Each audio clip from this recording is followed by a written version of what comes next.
Silicon city ಬೆಂಗಳೂರಿನಿಂದ ಇಡೀ ರಾಜ್ಯವನ್ನೇ ಬೆಚ್ಚಿ ಬೀಳಿಸಿರುವ ಮಕ್ಕಳ ಮೇಲಿನ ದೌರ್ಜನ್ಯದ ಆರೋಪವೊಂದು ಬೆಳಕಿಗೆ ಬಂದಿದೆ. ಬೆಂಗಳೂರು ಎಚ್ಎಎಲ್ ಪ್ರದೇಶದಲ್ಲಿರುವ ಐಟಿ ದೈತ್ಯ ಕಂಪನಿ ಕ್ಯಾಪ್ಜೆಮಿನಿಯ ಆವರಣದ ಡೇ ಕೇರ್ ಸೆಂಟರ್ನಲ್ಲಿ ಪುಟ್ಟ ಮಕ್ಕಳ ಮೇಲೆ ದೈಹಿಕ ಹಾಗೂ ಮಾನಸಿಕ ಹಿಂಸೆ ನಡೆದಿದೆ ಎಂಬ ಆರೋಪ ಕೇಳಿಬಂದಿದೆ. ಲಭ್ಯವಿರುವ ವಿಡಿಯೋಗಳ ಆಧಾರದ ಮೇಲೆ ಕೆಲ ಸಿಬ್ಬಂದಿ ಮಕ್ಕಳಿಗೆ ಅಸಮರ್ಪಕ ರೀತಿಯಲ್ಲಿ ವರ್ತಿಸಿರುವ ದೃಶ್ಯಗಳು ಕಂಡುಬಂದಿವೆ ಎಂದು ಆರೋಪಿಸಲಾಗಿದೆ.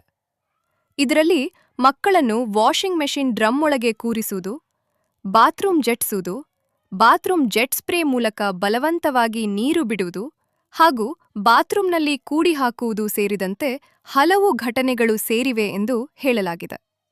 ಈ ವಿಡಿಯೋಗಳು ಸಾಮಾಜಿಕ ಜಾಲತಾಣಗಳಲ್ಲಿ ವೈರಲ್ ಆದ ನಂತರ ಪೋಷಕರಲ್ಲಿ ತೀವ್ರ ಆತಂಕ, ಮತ್ತು ಆಕ್ರೋಶ ವ್ಯಕ್ತವಾಗಿದೆ. ಪ್ರಕರಣ ಸಂಬಂಧ 5 ಮಹಿಳಾ ಸಿಬ್ಬಂದಿ ವಿರುದ್ಧ ಪೊಲೀಸರು ಎಫ್ಐಆರ್ ದಾಖಲಿಸಿದ್ದು, ತನಿಖೆ ಮುಂದುವರಿದಿದೆ. ಇದೇ ವೇಳೆ ಕರ್ನಾಟಕ ರಾಜ್ಯ ಮಕ್ಕಳ ಹಕ್ಕುಗಳ ರಕ್ಷಣಾ ಆಯೋಗವು ಪ್ರಕರಣವನ್ನು ದಾಖಲಿಸಿಕೊಂಡು ಅಗತ್ಯ ಕ್ರಮ ಕೈಗೊಂಡಿದೆ. ಕ್ಯಾಪ್ಜೆಮಿನಿ ಸಂಸ್ಥೆ ತನ್ನ ಬೆಂಗಳೂರಿನ ಡೇ ಕೇರ್ ಸೆಂಟರ್ ಅನ್ನು ತಾತ್ಕಾಲಿಕವಾಗಿ ಮುಚ್ಚಿದ್ದು, ತನಿಖೆಗೆ ಸಂಪೂರ್ಣ ಸಹಕಾರ ನೀಡುವುದಾಗಿ ಸ್ಪಷ್ಟಪಡಿಸಿದೆ. ಈ ಘಟನೆ ಮಕ್ಕಳ ಸುರಕ್ಷತೆ, ಡೇ ಕೇರ್ ವ್ಯವಸ್ಥೆಯ ಮೇಲ್ವಿಚಾರಣೆ ಹಾಗೂ ಪೋಷಕರ ವಿಶ್ವಾಸದ ಕುರಿತು ಗಂಭೀರ ಪ್ರಶ್ನೆಗಳನ್ನು ಎತ್ತಿದೆ. ಈ ಪ್ರಕರಣದ ಸತ್ಯಾಸತ್ಯತೆ ಪೊಲೀಸ್ ತನಿಖೆಯ ನಂತರವೇ ಸ್ಪಷ್ಟವಾಗಲಿದೆ. ನಾನು ಕರ್ನಾಟಕ ಅಹಿಂದ ವೇದಿಕೆ ರಾಜ್ಯಾಧ್ಯಕ್ಷರು. ಮಕ್ಕಳು ದೇವರು ಸಮಾನ, ಅವ್ರಿಗೆ ಯಾರು ಕಿರುಕುಳ ಕೊಡಬಾರ್ದು.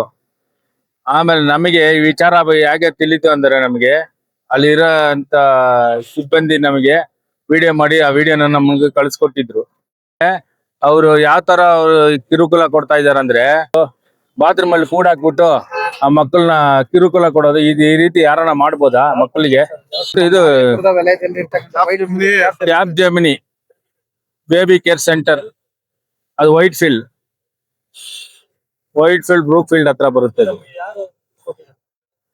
ನಮಗೆ ಅಲ್ಲಿ ಒಂದು ಆಯಾ ಕೆಲಸ ಮಾಡ್ತಾ ಇರ್ತಾರೆ.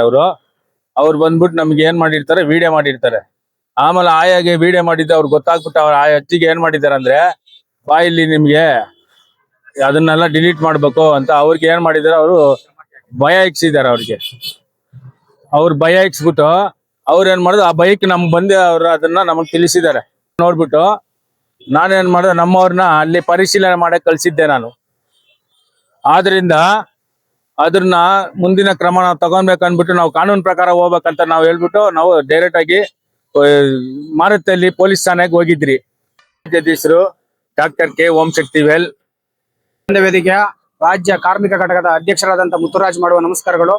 ಹಾಗೆಯೇ ನಮ್ಮ ನ್ಯೂಸ್ ಚಾನೆಲ್ ಆದಂತ ನಿರ್ಭಯ ನ್ಯೂಸ್ ಅವರಿಗೆ ಹಾಗೂ SV9 TV ಅವರಿಗೆ ನಮ್ಮ ಕಡೆಯಿಂದ ಹೃತ್ಪೂರ್ವಕವಾದ ಧನ್ಯವಾದಗಳು. ವಿಚಾರ ಏನಪ್ಪಾ ಅಂತಂದ್ರೆ, ನಮ್ಮ ವೈಟ್ ಫೀಲ್ಡ್ ಸರೌಂಡ್ ಅಲ್ಲಿ ಒಂದು ಕ್ಯಾಪ್ಜೆಮಿನಿ ಅನ್ನೋ ಒಂದು ಕಂಪ್ನಿಯಲ್ಲಿ ಮಕ್ಕಳದು ಒಂದು ಚಿಕ್ಕದಾಗಿ ಮಾಡ್ತಾ ಇರ್ತಾರೆ, ಬೇಬಿ ಕೇರ್ ಮಾಡ್ತಾ ಇರ್ತಾರೆ. ಆ ಬೇಬಿ ಕೇರ್ ಸೆಂಟರ್ ಅಲ್ಲಿ ಒಂದು ಅನಾಚಾರ ನಡೀತಾ ಇರ್ತದೆ. ಏನ್ ಅನಾಚಾರ ಅಂತಂದ್ರೆ, ಆ ಮಕ್ಕಳನ್ನ, ಚಿಕ್ಕ ಮಕ್ಕಳನ್ನ ಪೇರೆಂಟ್ಸ್ ಗಳೆಲ್ಲ ಬಿಟ್ಬಿಟ್ಟು ಹೊರಟೋಗ್ತಾರೆ. ಅಂದ್ರೆ ಅವ್ರ ಕೆಲ್ಸಗಳಿಗೆ ಹೋಗ್ತಾರೆ.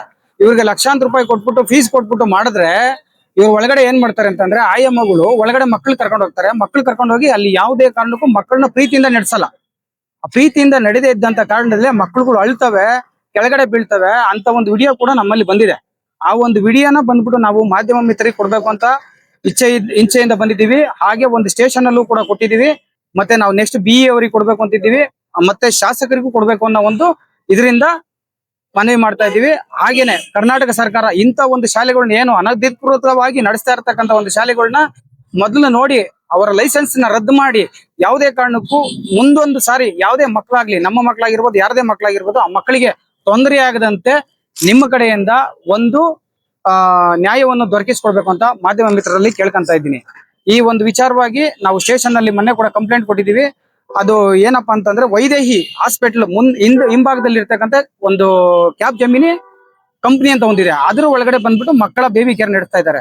ಆ ಒಂದು ಬೇಬಿ ಕೇರ್ಗೆ ನಮ್ಮ ಜೊತೆಯಲ್ಲಿ ಕೆಲಸ ಮಾಡ್ತಕ್ಕಂಥವ್ರು ಒಬ್ಬರು ಆ ಒಂದು ಮಕ್ಕಳ ಒಂದು ಆಕ್ರಂದನ ನೋಡಕ್ ಆಗದೇನೆ ಅಲ್ಲಿ ಹೋಗಿ ನೋಡಿದಾಗ ವಿಡಿಯೋ ಸಮೇತ ನಮಗೆ ಕ್ಲಿಪ್ ಕೊಟ್ಟಿರ್ತಾರೆ. ಆ ವಿಡಿಯೋ ಸಮೇತ ನಮ್ಮಲ್ಲಿದೆ. ಈ ವಿಡಿಯೋ ರಾಜ್ಯ ಸರ್ಕಾರದಿಂದ ಹಿಡಿದು ಇಡೀ ಕರ್ನಾಟಕದಲ್ಲೆಲ್ಲ ರಾಷ್ಟ್ರ ಮಟ್ಟದಲ್ಲಿ ಹೆಸರು ಮಾಡಿ ನಿಮ್ಮ ನ್ಯೂಸಿನ ಪ್ರಕಾರ ಮುಖಾಂತರ ಆ ಒಂದು ಕೆಲಸನ ನೀವೇ ಮಾಡ್ಕೊಡ್ಬೇಕು ಅಂದ್ಬಿಟ್ಟು ತಮ್ಮಲ್ಲಿ ಕಳ್ಕಳಿಯಾಗಿ ಕೇಳ್ತೇವೆ. ಜೈ ಹಿಂದ್, ಜೈ ಕರ್ನಾಟಕ, ಮತ್ತೆ ಜೈ ಭೀಮ್. ಏನಾರ ಮಾಹಿತಿ ಕೊಟ್ಟಿದ್ದೀರಾ ಈ ತರ ನಡೀತಾ ಇದೆ ನಿಮ್ಮ? ನಮ್ಗೆ ಬೇಬಿ ಕೇರ್ ಅವ್ರಿಗೆ ಇನ್ನೂ ನಾವ್ ಯಾವ್ದು ಮಾಹಿತಿ ತಗೊಂಡಿಲ್ಲ ಅವರಿಂದ. ನಾವು ಏನಕ್ಕೆ ಮಾಹಿತಿ ತಗೊಂಡಿಲ್ಲ ಅಂತಂದಾಗ ವಿಡಿಯೋ ಕ್ಲಿಪ್ ಬಂದಿದೆ. ವಿಡಿಯೋ ಕ್ಲಿಪ್ ಬಂದಾಗ ನಾವು ಕಾನೂನಾತ್ಮಕವಾಗಿ ಏನ್ ಮಾಡ್ಬೇಕು, ಆ ಎಲ್ಲಿಗೆ ಹೋಗ್ಬೇಕು, ಆ ಎಲ್ಲಿ ಕೂತು ಏನ್ ಮಾಡಿದ್ರೆ ನಮ್ಮ ಸಂಘಟನೆಯಿಂದ ಏನ್ ಮಾಡ್ಬೇಕು ಅಂತ ಅಂದ್ಬಿಟ್ಟು ನಾವು ಕೂತು ಚರ್ಚೆ ಮಾಡಿ ಮೊದಲು ಒಂದು ಸ್ಟೇಷನ್ಗೆ ಹೋಗಿ ಅದಕ್ಕೆ ಒಂದು ಕಂಪ್ಲೇಂಟ್ ಮಾಡಿರ್ತೀವಿ. ಹಾಗೆ BO ಹತ್ರ ಹೋಗ್ಬೇಕು ಅಂತ ಅಂದ್ಬಿಟ್ಟು ಒಂದು ಇದು ಮಾಡಿರ್ತೀವಿ. ಇದೆಲ್ಲ ಆದಾಗ ಮುಂದಿನ ದಿನಗಳಲ್ಲಿ ಇವರೆಲ್ಲ ಏನಾದ್ರೂ ಒಂದು ಸಹಕಾರ ಕೊಟ್ಟು ಆ ಒಂದು ಶಾಲೆನ ಮುಚ್ಚಂತ ಒಂದು ಕೆಲಸ ಮಾಡಿದ್ರೆ ಮಕ್ಕಳಿಗೆ ಒಳ್ಳೇದು. ಇಲ್ಲ ಅಂತ ಅನ್ನೋದಾದ್ರೆ ಮುಂದಿನ ದಿನಗಳಲ್ಲಿ ನಮ್ಮ ಸಂಘಟನೆ ಎಲ್ಲಾ ಕಡೆ ಹೆಚ್ಚಿನ ಸಂಖ್ಯೆಯಲ್ಲಿ ಬಂದು ನಾವು ಕ್ರಮ ಕೈಗೊಳ್ಳದಿದ್ರೆ ನಾವು ಉಗ್ರವಾದ ಹೋರಾಟವನ್ನ ನಡೆಸ್ತೀವಿ ಅಂತ ಅಂದ್ಬಿಟ್ಟು ನಾವು ಈ ಮುಖಾಂತರ ತಿಳಿಸ್ತಾ ಇದ್ದೀವಿ. ನನ್ನ ಹೆಸರು ಕರ್ನಾಟಕ ಅಹಿಂದ ವೇದಿಕೆಯ ರಾಜ್ಯ ಕಾರ್ಮಿಕ ಘಟಕದ ಅಧ್ಯಕ್ಷರು ಮುತ್ತುರಾಜ್ ಅಂತೇಳಿ. ಜೈ ಹಿಂದ್, ಜೈ ಕರ್ನಾಟಕ, ಮತ್ತೆ ಜೈ ಭೀಮ್. ನಾನು ಕರ್ನಾಟಕ ಅಹಿಂದ ವೇದಿಕೆಯಿಂದ ಕಾರ್ಮಿಕ ಘಟಕದ ಬೆಂಗಳೂರು ಅಧ್ಯಕ್ಷ ಮಾತಾಡ್ತಿರೋದು. ನನ್ನ ಹೆಸರು ಥಾಮಸ್ ಅಂದ್ಬಿಟ್ಟು. ಈ ತರ ಕ್ಯಾಬ್ ಇದು ವೈದ್ಯ ಹಾಸ್ಪಿಟಲ್ ಹಿಂದೆ ಕ್ಯಾಬ್ ಜಿಮ್ನಿ ಅಂತ ಒಂದು ಕಂಪ್ನಿ ಇರ್ತದೆ. ಆ ಕಂಪ್ನಿಯಲ್ಲಿ ಬೇಬಿ ಕೇರ್ ಅನ್ನೋ ಒಂದು ಸಂಸ್ಥೆ ಮಕ್ಕಳನ್ನ ಇದ್ ಮಾಡ್ತಾ ಇರ್ತಾರೆ. ಅದರಲ್ಲಿ ಆ ಮಕ್ಕಳಿಗೆ ತುಂಬಾ ಕಿರುಕುಳ ಕೊಡ್ತಾ ಇರ್ತಾರೆ. ಆ ಮಂಜುಳಾ ಅನ್ನೋರು ಇದನ್ನ ಅಲ್ಲಿ ಕೆಲಸ ಮಾಡೋಂತ ಒಂದು ಲೇಡಿ ಇಟ್ಕೊಂಡು ಈ ತರ ಎಲ್ಲ ಮಾಡ್ಬೇಡಿ, ನೀವು ಮಾಡೋದೆಲ್ಲ ತಪ್ಪು ಅಂತ ಹೇಳ್ತಾ ಇದಾರೆ. ಆದ್ರೆ ಕೂಡ ಅವರು ಕೇಳಿದಿರ ಅವರು ಮಾಮೂಲಿ ಅವ್ರ ಚಾಳಿನ ಅವರು ಮುಂದುವರಿಸ್ತಾರೆ. ಇದನ್ನ ನೋಡಕ್ ಆಗ್ದಿರ ಅಮ್ಮ ಬಂದು ನಮ್ಗೆ ಈ ತರ ತುಂಬಾ ಮಕ್ಕಳಿಗೆ ತುಂಬಾ ಚಿತ್ರಹಿಂಸೆ ಕೊಡ್ತಾ ಇದಾರೆ. ಹಂಗಾಗಿ ನೀವೇನಾದ್ರು ಒಂದು ಆಕ್ಷನ್ ತಗೊಳ್ರಿ ಅಂತ ಹೇಳಿದ್ರು. ಒಂದು FIR ದಾಖಲು ಮಾಡಿರ್ತೀರಿ. ದಾಖಲು ಮಾಡಿದ್ಮೇಲೆ ಮುಂದಿನ ಕ್ರಮ ಅವ್ರು ಏನಾದ್ರು ತಗೊಂಡಿಲ್ಲ ಅಂದ್ರೆ ನಾವು ಮುಂದಿನ ಫುಲ್ ನಮ್ಮ ಕರ್ನಾಟಕ ಅಹಿಂದ ವೇದಿಕೆಯಿಂದ ತುಂಬಾ ಉಗ್ರ ಹೋರಾಟ ಮಾಡ್ಬೇಕಾಗತ್ತೆ.